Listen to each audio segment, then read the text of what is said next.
So we are here today to exchange about how data and AI can accelerate the ESG transformation. I am here with Rachel. Nice to meet you. I am Maud. I am climate partner at KPMG within the Center of Excellence for ESG, a 130 people team.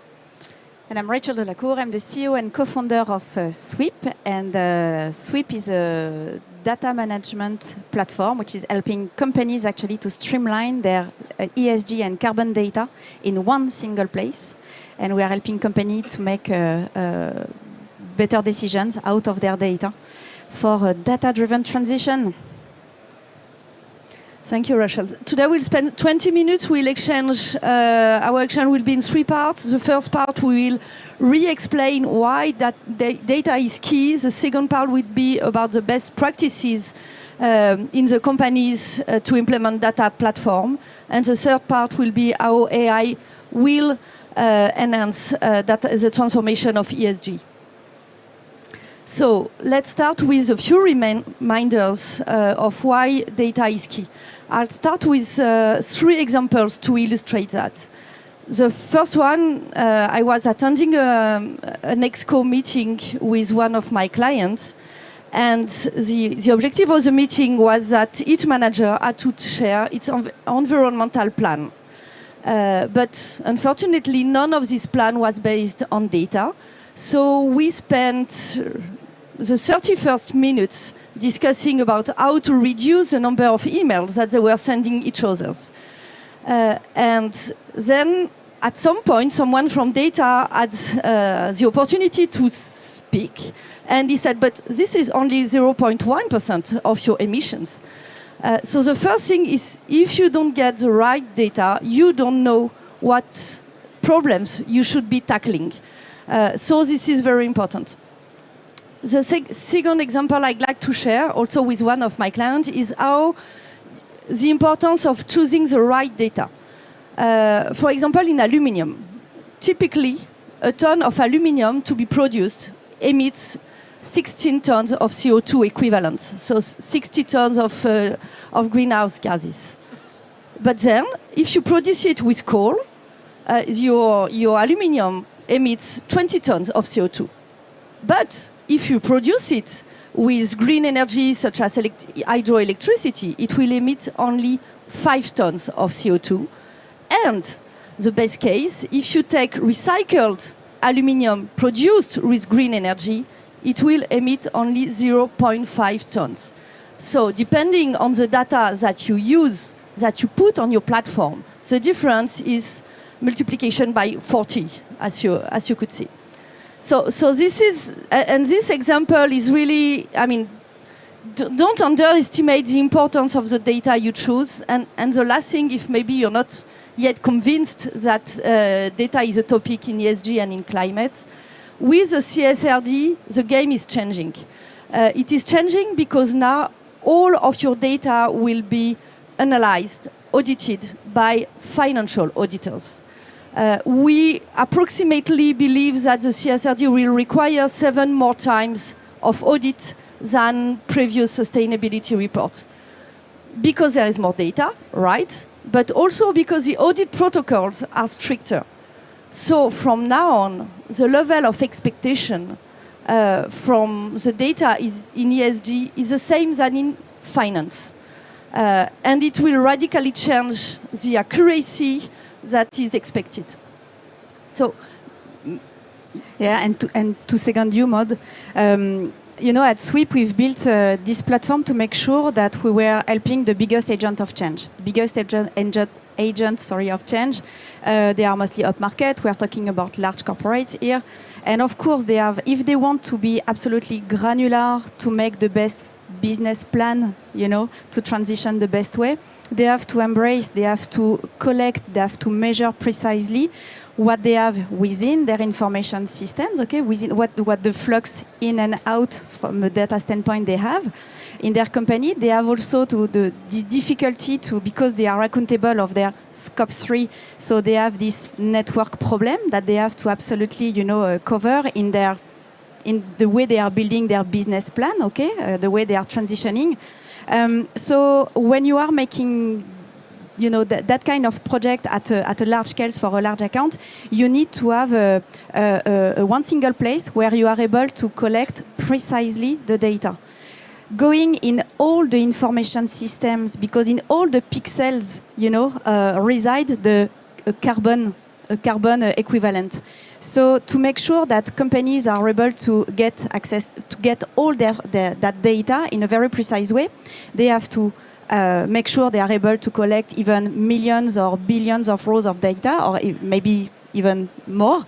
And they have to apply, you know, the right equivalent carbon, the right methodology out of it. And it's absolutely difficult but necessary. In terms of example, you know, just think about if there is several methodologies that you can apply to calculate your carbon, but if you apply, for example, monetary versus primary data that you are calculating in a very precise carbon equation.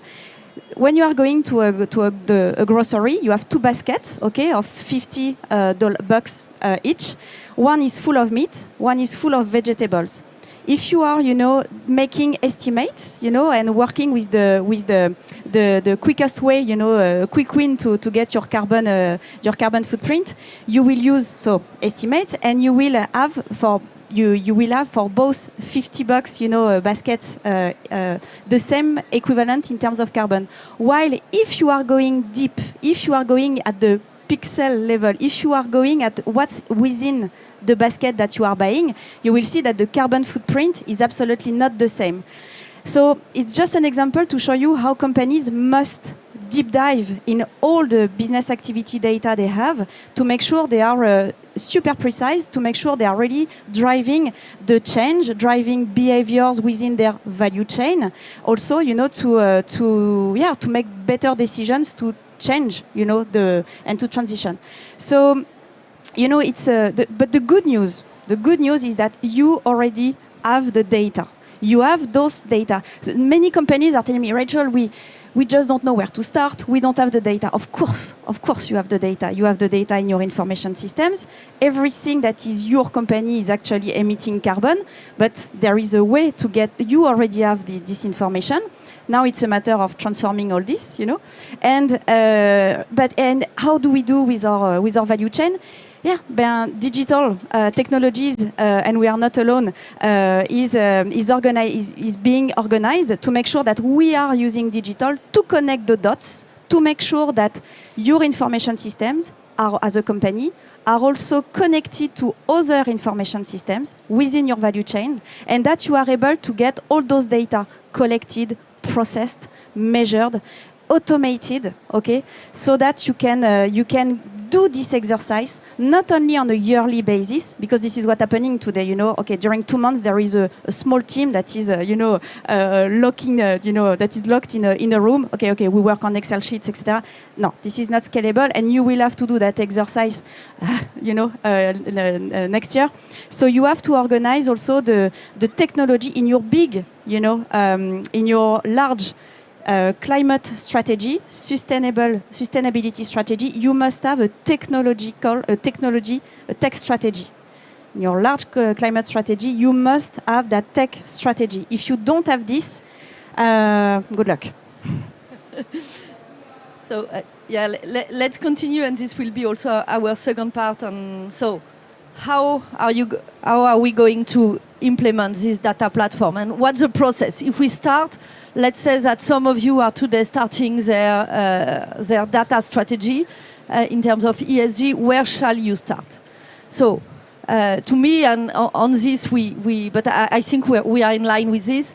The first year, you can start on Excel. This seems quite reasonable, because the first thing that we say to our clients is that you need to define, to make the definitions, to have the methodologies, and to understand your data collection process. This is the first thing.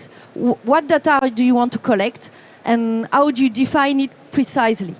On this, you can start with Excel. But after maybe 1 year, at least 2 years, you will need to change, because as Rachel said earlier, it is not scalable.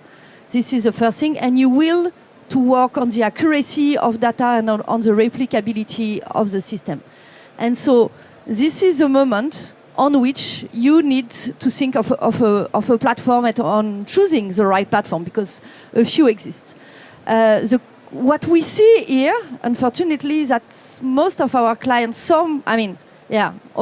most of our clients are not equipped in the ESG team to choose their platform, to define, to get the right budget, to make the right choices. So, and this is where, Rachel, I would like to hear from, we would like, I think, all to hear from you. What would be the right process and the right things to put to define which tool is appropriate for your company? Yeah, and first, you know, all the sponsors within the company must understand that there is a regulatory threat to not doing so and a reputational threat. You must handle your data. You must understand what's happening in your extra financial data, because regulatory threat, that CSRD is asking you so much about it. Then you have to understand that it's a transformation. CSRD is pushing actually for that, you know, to transform European companies and to transform the world actually, to make this transition real.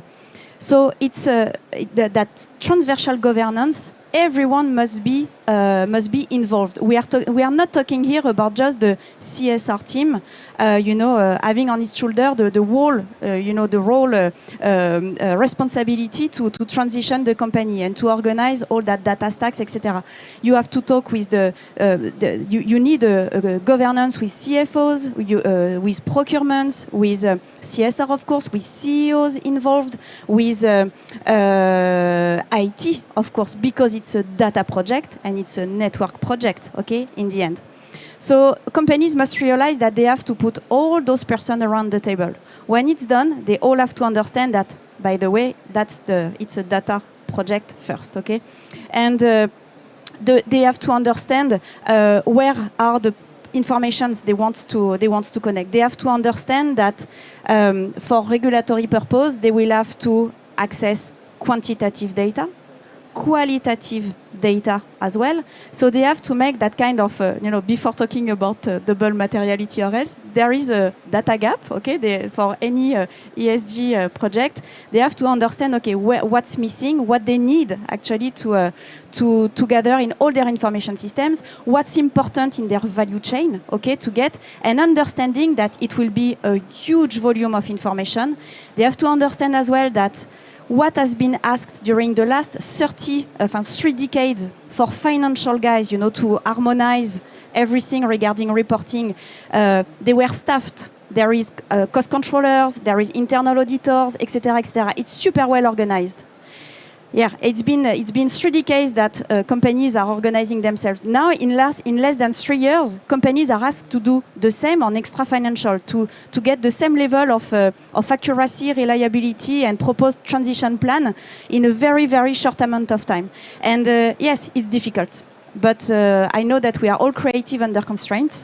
So we need people, definitely. Companies must realize that they have to staff the right people, that they have to invest also in the right people, and they have to invest in the equivalent of what has been the SAP so far. All the stack for the financial that was necessary on the financial side. We must have the same on extra financial, and it's even much more complex because you have to augment all that data points with the right methodologies, with the right expertise, with the right access to auditors within that platform, with audit trails, etc.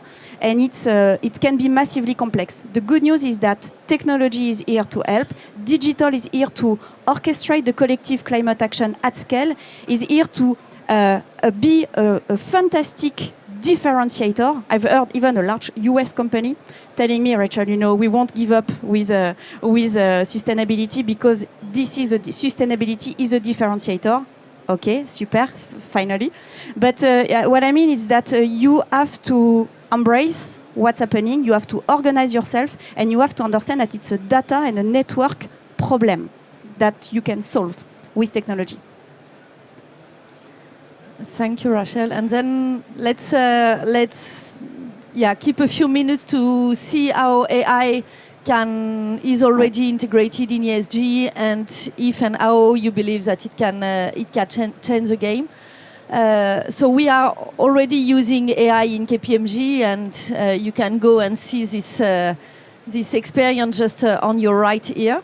But in ESG, AI is not yet that useful. The reason why is that for the moment, the data that we have is not, the definitions are not common between companies. Methodology of calculation are not common either. Sometimes they are not even published. So the comparability is not easy, and so it's really hard to get something significant with AI. So we are starting to use it, we know how to do it, but the results are not at the level that we would expect. But we do believe that with the CSRD, again, but we both believe that it's a real game changer, so let's explain why. We do believe that it will really change for two reasons. The first thing is that the definition, the type of data which will need to be published, it is explained, it is a requirement. So for the first time, we will be able to compare ESG data between companies. And this is a real change. And being able to compare and to have this data published in open reports, we will be able to use the AI to increase our capacity to compare this data. And so this is the first thing. We'll have access to comparable data in public reports first. The second thing is that the CSRD is quite different from previous sustainability report. Sustainability report, you reported what has been done. In CSRD, in some topics, you need to report what are your plans. So basically, companies will need to report their ESG business plans. So in terms of climate, it means that company will report their decarbonization strategy with their 5-10 years plan of decarbonization. And so we'll have access to this commitment data. We'll have access also each year. This data will be audited, so we'll see where the company stands. And so we will be able to have ratios and to compare these ratios between companies to give an idea of what they are, where they plan to be, and if they are able to achieve this. And this will be done at a European scale, comparing all companies. And this is how we plan to use AI in the coming years. And when I was mentioning, I was really insisting on that if you want to make it right, if you want to to make sustainability a differentiator, if you want to outperform your competition, thanks to it, being precise, knowing how to articulate your transition plan faster than the competition, and for good also ultimately, and this is great. The volume of data that when you are a large account, but even a smaller account, but you have growth plan, the level of the volume and how you have to handle very difficult, very large structured or unstructured data in a very in many formats or on 20 versions of SAP that you may have internally or else, this can be very difficult. So you need that time to value to outperform your competition, to get the best ROI of your sustainability plan, as quick as possible. AI is, for me, the definition of AI is time to value in many sense. When we are talking about data or unstructured data at the root of your sustainability action, okay, because you have to track, you have to act, and you have to disclose. So talking about that, AI is for us a fantastic way to help you, outperform your competition, by driving your sustainability plans. For that, so from end to end, from the collection of the data. So with AI, you can. As I mentioned, you can really. C'est pas grave, monsieur. You can go. Merci. You can go far faster. In the way you are collecting, in the way you are organizing the different structure, the way the tool is recognizing the files that you need to connect with, or the data sources you need to connect with. When you have to map or to organize, when you have to map all your data with the right emission factors. For example, when we are talking about that carbon equivalent, AI is tremendously helping per sector, where the the eye of a human, may miss, some discrepancies, for example, or the fact that emission factors, can be suggested the right way with AI. This is fantastic. We've seen that with very large accounts we are working with. It's like magic. When you have to the way you are producing your visualization thanks to AI, the recommendation about what you should maybe look at. This is a fantastic ROI as well for you. When it comes to CSRD, the way you are also not starting from a blank page, not starting from a white page, because AI, thanks to your sector, AI is already able to give you a sense of what should be your double materiality matrix because of your sectoral. So we are coding CSRD within Sweep, okay? From end to end, from collection to CSRD disclosure. This is what we are doing at Sweep. We've been coding a CSRD, that toolbox for you.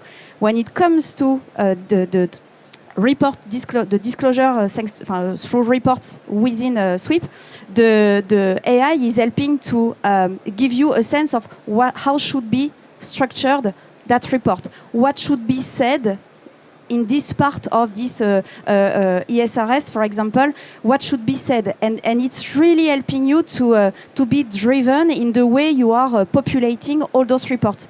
And there is this, but all the mapping, all the patterns you are able to get from AI, this is that ROI that we are all looking for, and ultimately as well, what AI can suggest you.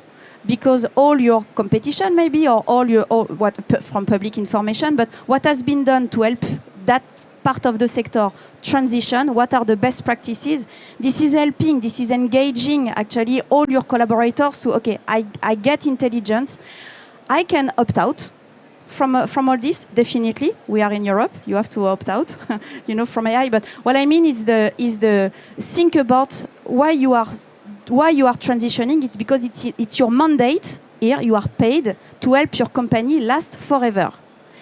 If you help your company last forever, you have to make that sustainability transition faster than everyone else, and it's good for the planet. This is fantastic, but you have to make it you have to think about that ROI, and AI, of course, on top of the right data platform, on top of the right data sets, because it's not magic. AI for AI, it's nothing.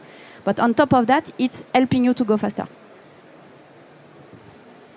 Thanks a lot. Maybe we'll keep the last 4 minutes for some questions, but I think both can stay available afterwards if you have other questions. Do you have questions for us? Maybe you have geeky questions about the tech stack and the AI. Yes, hello. Very, very, very interesting. Just a question. Who are you? So I'm the CEO of FinGreen AI. We're an ESG data management platform also, but we're very, very young. I was just wondering, when you're working with big clients, have you developed connectors for each big data management solution they have, SAP, etc.? Yeah. And so you've done that for the top 5, top 10 maybe big providers? Yeah, and I started also a first company called BIM Analytics. It was a cloud business intelligence business acquired by Zendesk years ago. So the whole team at Sweep is coming from that pure cloud analytics, mega big data, at the core, of this iceberg where, your sustainability stack is actually 20% of reporting, but 80% of not sexy things were data quality, security, the way you are managing data at scale. And for that, we must be able to connect the data where it is. Tomorrow, I'm on AWS and Snowflake. We have this talk with Snowflake, which is a partner as well. So, plus I am very, very big fan of big data. So, but voilà, no one is perfect. Thank you. But this is where the data resides. So it's at the core. It's at the core of what we need to do. Ah ben oui. But every company is unique, and the bigger the company, the bigger uniqueness, I would say. The legacy, the information system legacy. We have to adapt to environment where, there is 20 versions of SAP, even more. Okay, so it's still not magic. It's still difficult, but at least we are not surprised, and it's a huge competitive advantage, I would say. Voilà.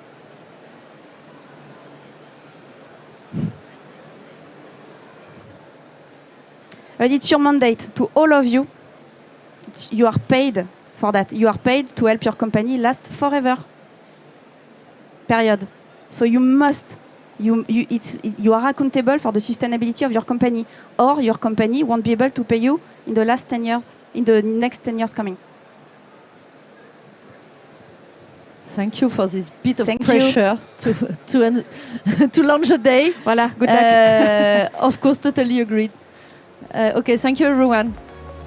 Thank you, merci.